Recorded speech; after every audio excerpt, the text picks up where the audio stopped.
Oof,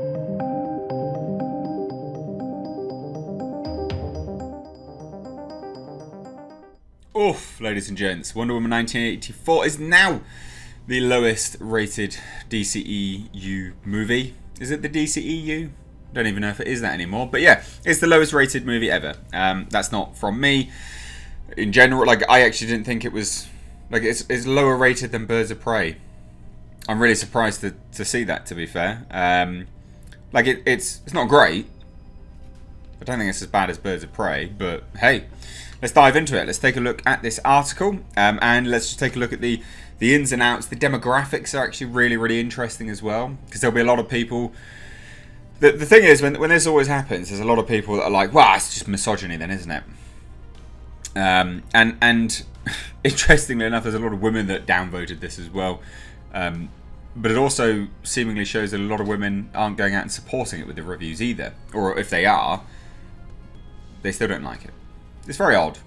I don't know. Just thought it'd make an interesting video. Hope you're all well. Hope you had a great New Year's Eve, and roll on 2021. Roll on 2021, eh? So this article is linked down below. Read along with me. Wonder Woman 1984 score on IMDb and Rotten Tomatoes have fallen to the point that the DC film is now the worst rated. Interesting, isn't it? Interesting. And I think all the more interesting because they fast-tracked the sequel to this. So you just think to yourself, maybe that was premature. Maybe that was just a little bit premature. You know, mate, you creeping. You people seeing your face there, just lurking in the background. So anyway, IMDb on Amazon, or an Amazon site, sorry, gives it a star rating, standing at 5.6 out of 10, with 90,600 users. So that's lower than Birds of Prey's current score of 6.1, and Suicide Squad. Like I'd say Suicide Squad was worse than this. I don't know. It's bad. Formerly the lowest scoring DCEU film after over 596,000 user votes. So on the flip side, the first Wonder Woman is the highest scoring DCEU movie. So that's the thing, it's always better to compare it to, right?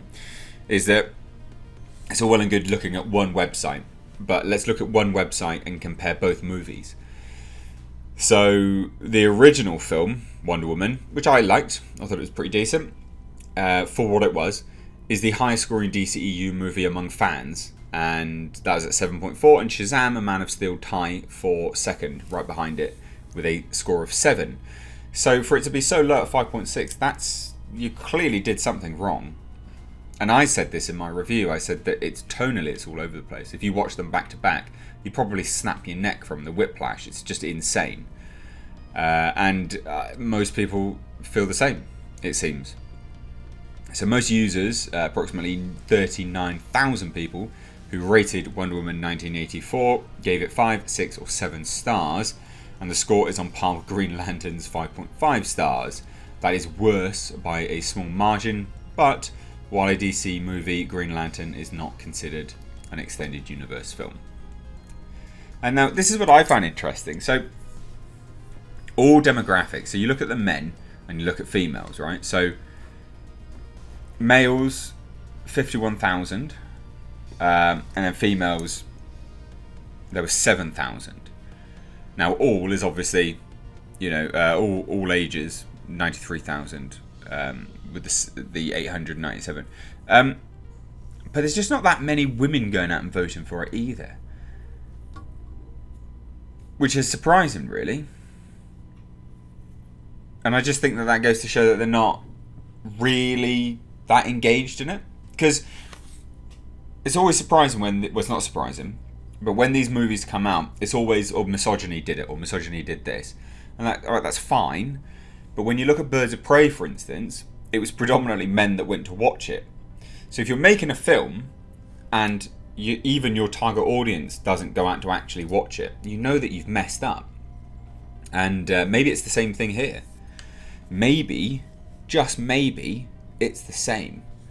Maybe, just maybe, You actually need to make a film to target the demographic that is actually going and watching it.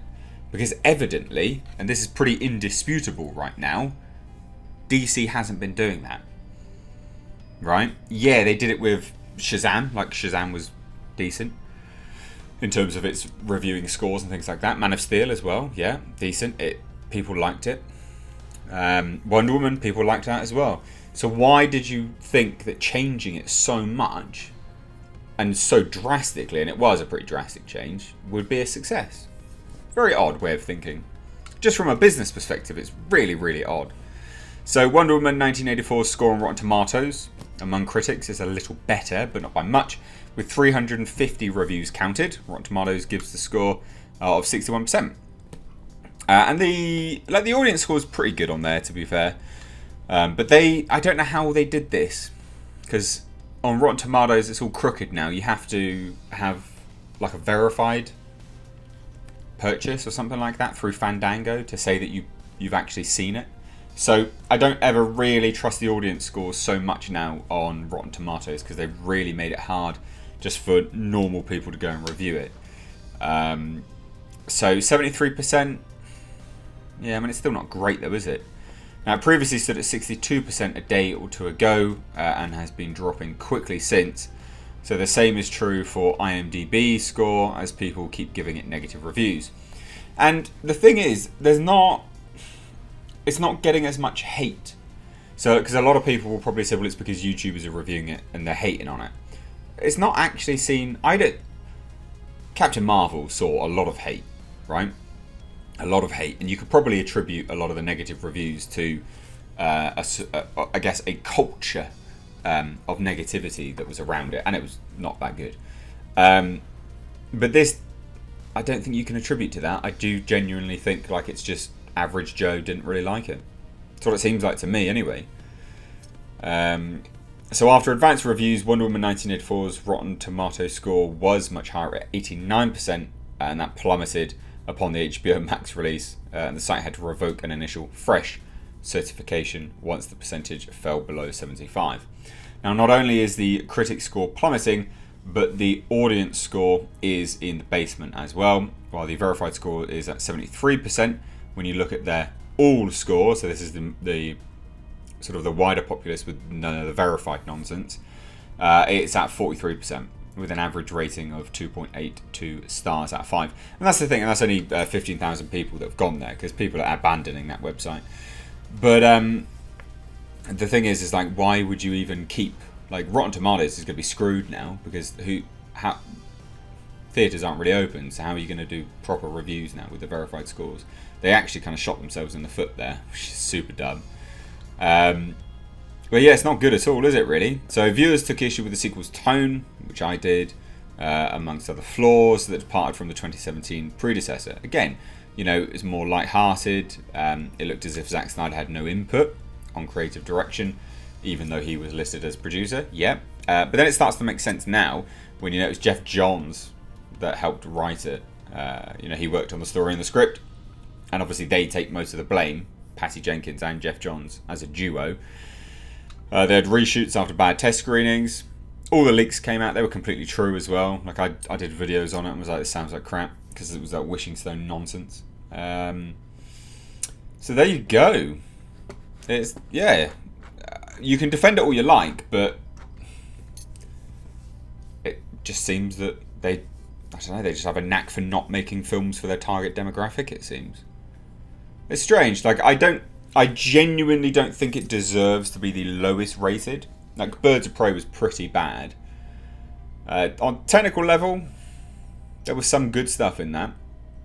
So I don't know really whether it deserves the lowest rating ever. I don't know whether it's worse than Suicide Squad. It's difficult to really conjure my thoughts up. But I didn't think it was deserved of that. So I'd love to hear your thoughts. Please do let me know down below in the comment section. If you're new here, please do hit subscribe. Please do give the video a big thumbs up and a share. Thank you so much.